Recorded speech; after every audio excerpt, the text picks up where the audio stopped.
Olá pessoal, tudo bom? Sou Luiz Carlos, professor de Geografia, e estamos aqui dando continuidade no assunto sobre população, ok? Então, aqui continua, tá? Trabalhando, produzindo conteúdo para levar a melhor aula, o melhor conteúdo, a melhor qualidade para você que está aí. Mas relaxa, logo logo estaremos todos juntos novamente, tá bom? Então olha só, como eu tinha falado na aula anterior, hoje nós iríamos trabalhar a distribuição da população economicamente ativa por setor. Então é muito comum você ouvir falar do setor primário, secundário, terciário. Talvez não seja, tá? Você não esteja muito familiarizado com o setor quaternário e o setor quinário. Então a partir daqui, olha só, vamos lá. Setor primário. O setor primário é o trabalho no campo, de caráter extrativista, muito mais relacionado, gente, a questão da agropecuária. Isso era muito comum no passado. Você pode observar, inclusive, que o setor primário, todas as vezes que você vê um país com setor primário elevado, é característica de um país pobre, subdesenvolvido. Você vai lembrar do seguinte: primeira revolução industrial. Todos os países, antes de vivenciarem a sua revolução industrial, a população encontra majoritariamente no campo. Então, majoritariamente, um país que não vivenciou a Revolução Industrial, ela é uma população agrária. Mas a partir do momento em que há essa revolução, começa a ocorrer um processo conhecido como êxodo rural, onde as pessoas elas deixam o campo em busca da cidade. Significa dizer o que então? Que países onde majoritariamente a população está inserida no setor primário, significa dizer que não vivenciaram ainda a sua revolução industrial. E a população agrária, trabalha no campo, como falei e repetindo e frisando novamente, é característica de países mais pobres. E aí temos o setor secundário, indústrias. Um pequeno detalhe. Talvez você esteja aí na sua casa falando o seguinte: mas o Brasil não é um país hoje muito forte no agronegócio? Na produção agrícola, na pecuária? É sim. Então o Brasil é um país primário? Não é isso. Até pelo fato que você vai observar que no Brasil o setor primário sofreu uma queda. Ou seja, a distribuição da população economicamente ativa no setor primário hoje ela é baixa. Por qual razão? Pela introdução do agronegócio. Significa dizer que a produção agrícola, a relação da pecuária, não é feita mais com o cidadãozinho lá com a pá, com a enxada, fazendo o arado no trabalho manual. Ele foi substituído pela máquina. Por essa razão que o Brasil, a distribuição da população economicamente ativa no setor primário, ela é baixa, porque o homem ele foi substituído pela máquina, e hoje a produção agrícola ela se dá através do agronegócio. E aí temos o setor secundário, indústrias. Aí você está falando, eu te pergunto, a distribuição etária da população, tá? População economicamente ativa, ela está distribuída majoritariamente no setor secundário? Não. Vou falar, mas tudo hoje não é industrializado, professor? Sim, mas você vai ver futuramente que desde a introdução de um modo de produção chamado de produção toyotista, o homem ele também foi trocado pela máquina. Você pode observar que o índice de desemprego na indústria foi muito elevado, sobretudo pela introdução da tecnologia. A automação industrial foi muito forte. E esse homem deixou de ser absorvido pela indústria porque a máquina chegou. E aí gera, inclusive, um desemprego. Que desemprego? É o desemprego estrutural, gente. O que é um desemprego estrutural? Aquele que o homem ele é substituído por máquinas, tecnologias e novas formas de se produzir. Vale salientar, inclusive, que o desemprego estrutural ele é irreversível. Como assim irreversível? Ele não vai mais recuperar aquela vaga específica de trabalho, porque a tecnologia ela não retroage. ela só avança, ok? Então hoje, por isso que a gente fala muito sobre a relação do desemprego estrutural. Então o setor secundário deixou de absorver. E quem passou a absorver muito? O setor terciário, comércios e serviços. Então o comércio e serviços do setor terciário hoje, ele engloba mais de 70% do mercado de trabalho brasileiro.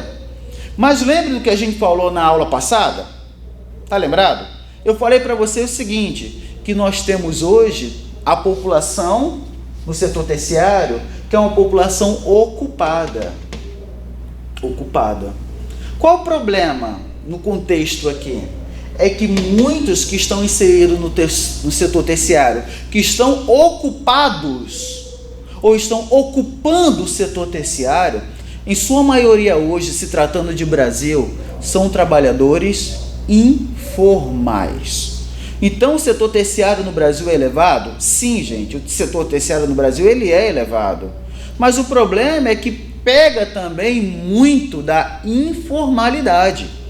Então a informalidade hoje ela é bastante elevada dentro do setor terciário. Temos também o setor quaternário. O que é o setor quaternário? Setor quaternário é um setor da alta tecnologia. Setor quaternário é muito comum a gente falar que é um setor onde se produz muito voltado para a terceira e a quarta revolução industrial. A terceira e a quarta revolução. A revolução do meio técnico, científico e informacional. A gente destaca a robótica, a gente destaca a telecomunicação, destacamos a biotecnologia. Falamos sobre isso. Por exemplo, a biotecnologia hoje, ela está no campo também. Lembre quando a gente fala sobre o alimento transgênico. Eu até falei para vocês, indicação de um filme, que você que está em casa agora pode assistir, que é Onde Está a Segunda. Lembra que a gente falou em sala?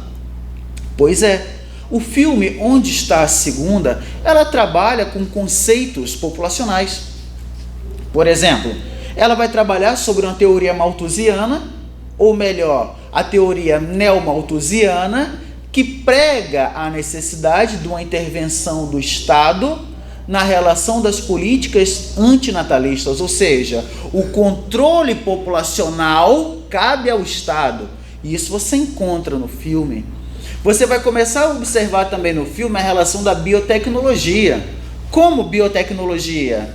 A questão dos alimentos transgênicos e sobre uma possível mudança na estrutura populacional a médio e a longo prazo, inclusive influenciando na gestação das mulheres.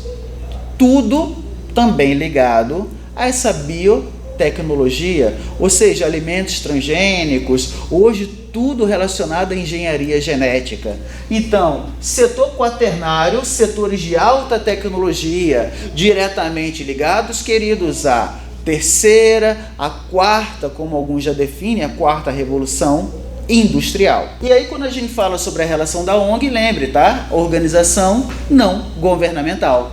Então, são setores sem fins lucrativos que absorvem a população economicamente ativa, chamada de setor quinário. Então, sobre distribuição, tá, da população economicamente ativa por setor de economia, não esqueça. Setor primário, setor secundário, setor terciário, setor quaternário, setor quinário, ok? Dando continuidade, gente, temos a relação também, a grande discussão hoje, sobre questões sociais. Sim, questões sociais. Por exemplo, nós temos indicadores sociais. Como são medidos tais indicadores sociais? Destacamos aqui o Índice de Desenvolvimento Humano. Gente, Índice de Desenvolvimento Humano é uma medição que vai de 0 a 1 ponto, tá? Vou até botar aqui ao lado, ó. De 0 a 1 ponto, ok? Significa o seguinte, hoje não existe nenhum país que atingiu a nota 1, porque não existe país perfeito. Hoje é muito comum quando a gente fala sobre países com IDH elevado, nós destacamos muito os países nórdicos. Hoje, por exemplo, a Noruega, ela lidera. Essa medição aqui, nós temos uma média, gente, de 189 países. 189 países. Então, você tem a Noruega, primeiro, você tem o Chad lá, em último, com 0,3. Noruega, nós temos 0,9. Chad, 0,3. Então, isso mostra um país africano, hoje, inclusive, os países africanos, eles apresentam um menor índice de desenvolvimento humano. Mas, você que está em casa se pergunta, quais são os critérios para a utilização, para classificar índice de desenvolvimento humano? Primeiro, vamos lá, escolaridade, expectativa de vida e renda per capita. Escolaridade, como é que eu falo? Qual vai ser esse critério de escolaridade? O critério de escolaridade é o tempo investido do seu nascimento até a sua fase adulta ou idosa, o tempo de investimento educacional que cada cidadão teve dentro de um país. Então, enquanto você está se qualificando, enquanto você tem um país onde a população ela busca cada vez mais essa qualificação, essa relação de escolaridade, como falo sobre um mestrado, um doutorado, um pós-doutorado, tudo isso envolve a escolaridade e faz com que a pontuação de um país no ranking do IDH ela vá aumentando. Então, escolaridade, alguns até perguntam, escolaridade é ensino médio completo? Não. Hoje a escolaridade faz referência ao tempo investido na sua qualificação, ok? Segundo, expectativa de vida, ou seja, quanto maior a expectativa de vida média de um país, melhor será a condição de vida deles. Então, você pode observar que países com expectativa de vida muito baixa são países pobres, são países subdesenvolvidos, onde o IDH ele é baixo. E a outra é a renda per capita. O que é a renda per capita? É eu pegar o PIB e dividir pelo número de habitantes. Só que essa renda per capita, lembre, ela é dada em dólar, ok? E aí leva-se em consideração, deve-se levar em consideração o PPC. O que é o PPC? É o poder de paridade de compra. O que é o poder de paridade de compra? É aquilo que você ganha, tá? Mediante aquilo que você recebe, se você tem acesso a questões básicas, gente. Ou seja, dentro dessa renda per capita, eu tenho que fazer uma análise. Se aquilo que você, cidadão, recebe, se ele te dá uma vida digna, como, por exemplo, educação, saúde, alimentação. Então, isso eu tenho que levar em consideração. Haja visto, inclusive, quando a gente se trata de Brasil, o poder de paridade de compra do cidadão brasileiro, ele acaba sendo baixo. Ele acaba sendo baixo. Outro ponto, a riqueza. A riqueza que um país produz, ele pode deixar um país desenvolvido, por exemplo, há alguns anos atrás, no auge, do ano 2000, da década de 2000, o Brasil atingiu a 6ª maior economia do planeta. Sim, fomos a 6ª maior economia do mundo, mas em momento algum deixamos de ser subdesenvolvidos. No máximo classificados como emergentes. O que significa dizer, gente? Que a riqueza produzida por um país, ela deve ser levada em consideração pela relação per capita, mais a escolaridade e a expectativa de vida. Por exemplo, o Brasil no ranking do IDH. Tem países que têm um PIB muito, mas muito inferior ao PIB brasileiro. Sim, mas tem um IDH superior ao nosso. De 189 países, o Brasil hoje é o 79º no ranking do IDH, com a média de 0,7. Sim, essa é a nossa nota no IDH. Então, o Brasil, de 189 países, hoje nós somos o 79º. Significa dizer que ainda nós temos muitas desigualdades relacionadas ao acesso à educação, A relação, inclusive, também da expectativa de vida, que é um grande problema, ser idoso no Brasil hoje não é fácil, e também da relação per capita, porque a relação per capita, ela não traz uma realidade. Você fala, como assim não traz uma realidade? Gente, o Brasil é um país que tem um dos maiores índices de desigualdades sociais. Inclusive, essas desigualdades sociais, elas são medidas pelo índice Gini. O que é o índice Gini, ou coeficiente Gini? Mede a desigualdade social de um país. A pontuação vai de 0 a 1. Quanto mais próximo do 1 tiver, maior é a desigualdade. E o Brasil apresenta-se nos topos, tá, do índice Gini, juntamente com outros países africanos com maior índice de desigualdade social. Você vai falar, o que você define como desigualdade social? Quando uma parcela mínima da população, ela concentra uma parcela absurda da riqueza de um país. Aí é que entra a relação das desigualdades sociais, ok? Então, retomando, IDH, você vai ter que saber da relação, tá? Dos alicerces que medem o IDH, e sempre que for falar em índice Gini, coeficiente Gini, você vai lembrar que mede é um coeficiente para medir as desigualdades de um país, lembrando inclusive que o índice de desigualdade do nosso Brasil, ele é elevado.